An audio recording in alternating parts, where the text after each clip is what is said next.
ने हाल ही में कहा है कि भारत में सभी देश, सभी धर्म जो है वो आजाद है। भारत में सभी धर्म जहां पर इतनी विविधताएं एक साथ एग्जिस्ट करती हैं, चाहे धर्म के आधार पर हो, चाहे क्षेत्रीयता के आधार पर हो, सब तरह से हम लोग बहुत डाइवर्स कंट्री है। वर्ल्ड का कहता है कि इंडिया में सब कुछ बहुत अच्छा है। तो ऐसी स्थिति में भाई साहब बहुत लोगों को मिर्ची लग जाएगी। उन लोगों को दुनिया की लगभग 40% करेंसी, दुनिया की 40% करेंसी अमेरिकी है, या यूं समझिए दुनिया का 40% व्यापार अमेरिकी करेंसी में होता है। मिनिमम 40%। प्रतिबंध का अर्थ क्या है? प्रतिबंध का अर्थ यह है कि वह देश किसी अन्य देश के साथ व्यापार नहीं कर पाएगा, या दुनिया को कोई और देश उसके साथ व्यापार नहीं करेगा, या अंतरराष्ट्रीय संस्थाएं उसे लोन नहीं देंगी, लोन देंगी तो लोन की किस्तें बढ़ा देंगी, तमाम प्रकार की, जिसका नाम है अमेरिका यानी यूएस कमीशन, यानी United states commission for international religious freedom, USCIRF. ये क्या करता है?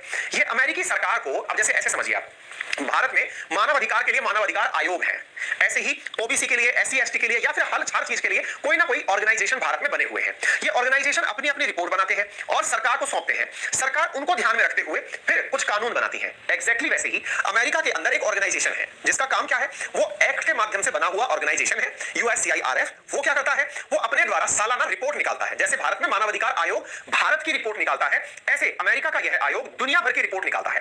फिर क्या होता है? जिस प्रकार से हमारे यहाँ मानव अधिकार आयोग में बहुत सारे लोग होते हैं, ऐसे अमेरिका के अंदर जो ये अंतरराष्ट्रीय धार्मिक संस्था बनी हुई है यूएससीआईआरएफ, ये संस्था दोनों पार्टियों के सांसदों से मिलकर बनी होती है, रिपब्लिकन्स और डेमोक्रेट्स। ये सांसद, इस प्रकार की संस्थाओं को डाइपार्टीशन सिस्टम, बाइपार्टीशन सिस्टम कहा जाता है, यानी दोनों पार्टी के लोग शामिल हैं। अब बाइपार्टीशन वाला जो ये ग्रुप बना हुआ है, ये अपने यहाँ के गृह मंत्रालय को ले जाकर के एक रिपोर्ट सौंपता है। ये कैसा दिखता है? आप खुद भी चाहें तो इसको गूगल कर सकते हैं इजीली। मैंने इसीलिए वेबसाइट मेंशन की है uscirf.gov। ठीक है, ये सालाना रिपोर्ट बनाता है। देखिए ये लिख रहा United states commission on international religious freedom, USCIRF। ठीक है, तो ये करता क्या है? ये अपने द्वारा सालाना एक रिपोर्ट बनाता है, 2022 annual report, international religious freedom report. कौन की है ये? यूनाइटेड स्टेट्स कमीशन के द्वारा एक रिपोर्ट तैयार की जाती है। आप इसे डाउनलोड भी कर सकते हैं। रिपोर्ट कैसी होती है? तो ये रिपोर्ट के बारे में मैंने जैसे बताया आपको, तो यूएससीआईआरएफ क्या हुआ? इनके द्वारा इंटरनेशनल रिलीजियस फ्रीडम एक्ट बना हुआ है, उसके तहत स्थापित हुआ है, और ये अपने द्वारा एक सलाहकार निकाय के रूप में कार्य करती है। यानी इनके द्वारा जो वार्षिक प्रतिवेदन तैयार किया जाता है वो अमेरिका के विदेश मंत्रालय को या फिर गृह मंत्रालय को सौंप दिया जाता है। ये गृह मंत्रालय को जब सौंप देते हैं और उनसे कहते हैं कि ये हमारी सिफारिशें हैं, आप इन पर कार्य करिए और दुनिया के देशों को पनिशमेंट, सबको नहीं, जिनके साथ इन्हें आपत्ति है, कंट्री ऑफ पर्टिकुलर कंसर्न, जिन्हें आप सीपीसी के नाम से जानते हैं, या फिर countries in watch list, CWC के नाम से, दो प्रकार की लिस्ट तैयार करता है ये। ठीक है, तो यूएससीआईआरएफ वाशिंगटन डीसी में हो गया, ये एक सलाहकारी निकाय हो गया, और ये एंटनी ब्लिंकन जो उनके गृह सचिव हैं, उनको जाकर के अपनी रिपोर्ट सौंप देता है, यानी इक्विवेलेंट टू गृह मंत्री, उसको ये अपनी रिपोर्ट सौंप देता है कि सर ये हमने रिसर्च की है। इतनी बात क्लियर? अब जब ये अपनी रिपोर्ट सौंपते हैं तो यहां पर दो प्रकार के लोगों को बनाते हैं, यानी देशों को दो भागों में बांटते हैं। किस आधार पर? इंटरनेशनल रिलीजियस फ्रीडम एक्ट के आधार पर बनी हुई है संस्था दुनिया के देशों को दो भागों में बांटती है जिनसे इनको लगता है कि ये गड़बड़ है। एक होते हैं कंट्रीज ऑफ पर्टिकुलर कंसर्न, विशेष निगरानी समूह या विशेष चिंता वाले समूह, जिन्हें सीपीसी कहा जाता है, और दूसरे होते हैं विशेष निगरानी समूह यानी स्पेशल वॉच लिस्ट यानी एसडब्ल्यूएल। तो दो देश हुए, सीपीसी और एसडब्ल्यूएल, और ये दोनों उठाकर के विदेश विभाग या गृह विभाग को सौंप दिए जाते हैं। ठीक है, इनमें से ज्यादा खतरनाक किस लिस्ट में नाम आना है? तो ऊपर वाली में, सीपीसी के अंदर नाम आना ज्यादा खतरनाक माना जाता है। क्लियर हो गया? यहां पर सामान्यतया ये अपने जो नाम देते हैं, ये अपने साल भर के अध्ययन के बाद ये रिपोर्ट तैयार करते हैं और मंत्रालय को सौंपते हैं। इस बार की जो रिपोर्ट है, कौन सी वाली जो मैंने आपको तस्वीर में दिखाई, 2022 की रिपोर्ट, जब आप इसको डाउनलोड करेंगे तो इसके अंदर जो फ्लो चार्ट खुलकर आएगा उसमें कुछ इस प्रकार से रिपोर्ट दिखाई देती है। आप जब कर्सर डाउन करते हैं तो आपको यहां पर दो लिस्ट के अंदर नाम दिखाई पड़ते हैं, जैसे countries of designation as countries of particular concern यानी सीपीसी, और दूसरी लिस्ट बनती है countries recommended for special watch list, यानी जिन पर चिंता करने की आवश्यकता है वो तो हो गए सीपीसी, और जिनके ऊपर निगरानी रखने की आवश्यकता है वो हो गए सीडब्ल्यूसी, सीडब्ल्यूएल, सीपीसी बोल देना आप, सीडब्ल्यूएल, सीडब्ल्यूसी बोल देना, एसडब्ल्यूएल यानी स्पेशल वॉच लिस्ट वाले देश। ठीक है, यहां पर ये जो सीपीसी है ना, इसके अंदर कितने देश शामिल है जरा काउंट कर लीजिए, लगभग 15 देश शामिल है, Afghanistan, Burma, China, Eritrea, India. यहां पर ये जो टर्म है ना, आपको थोड़ा सा इस पर निगरानी करनी चाहिए। इंडिया शामिल है इनकी लिस्ट में। कौन सी लिस्ट में? ये एनुअल रिपोर्ट जारी की गई थी उसके अंदर, अप्रैल में जारी की गई। अप्रैल की लिस्ट के बाद नवंबर में फिर से रिमाइंडर दिया गया अपनी सरकार को, क्योंकि इनकी सरकार दिसंबर के फर्स्ट वीक में अपना रिकमेंडेशन देने वाली थी, यानी इनकी रिपोर्ट के आधार पर इनकी सरकार कोई निर्णय लेने वाली थी। समझ में आ रहा है? यानी इन्होंने रिपोर्ट दी सरकार को, सरकार अपना आदेश सुनाने वाली थी कि हाँ भाई इनके साथ हम सख्त होने वाले हैं।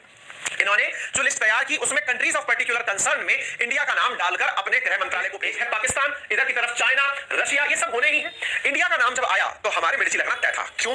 क्योंकि साहब अधिकांश देश सिंगल, मतलब अगर शब्द में कहा जाए तो धार्मिक रूप से एक ही, यानी कि हम लोग सेक्युलर कंट्री हैं। अगर हम धर्म के आधार पर बात करें तो भाई पाकिस्तान मुस्लिम कंट्री है, यानी वो खुद के बारे में बोलता है कि मैं इस्लामिक कंट्री हूं, यानी इस्लाम ही फेवर करता हूं। वहीं रशिया या चाइना, इनमें रिलीजियस मेजॉरिटी की अगर हम बात करें तो ये पूरी तरह बुद्धिस्ट, ये पूरी तरह कैथोलिक, ये कंट्रीज इस तरह से रन हो रही हैं। अब हम अपने देश की बात करें तो हमारे देश में दुनिया की सबसे ज्यादा डाइवर्स कंट्री, सबसे ज्यादा पॉपुलेशन और सेक्युलर इंडियन कंट्री, इसके बावजूद आप यहां पर हम नहीं मानेंगे इस बात को। अब इसका ट्वीट देखो यूएससीआईआरएफ का, क्या ट्वीट है जरा पढ़िए तो। USCIRF is outraged that State Department यानी गृह मंत्रालय did not include Nigeria and India in its latest designation of countries of particular concern under the International Religious Freedom Act, turning a blind eye to both countries, particularly severe religious freedom violation. अर्थ यह है कि हमने अपने द्वारा जिन countries का recommendation अमेरिकी सरकार को भेजा, अमेरिकी सरकार ने आंखें बंद करके इन दो देशों को, नाइजीरिया और इंडिया, अगर केवल इंडिया बाहर निकालते तब तो बवाल हो जाता, तो इनकी सरकार ने क्या किया, नाइजीरिया को उस लिस्ट से साथ साथ बाहर निकाल दिया।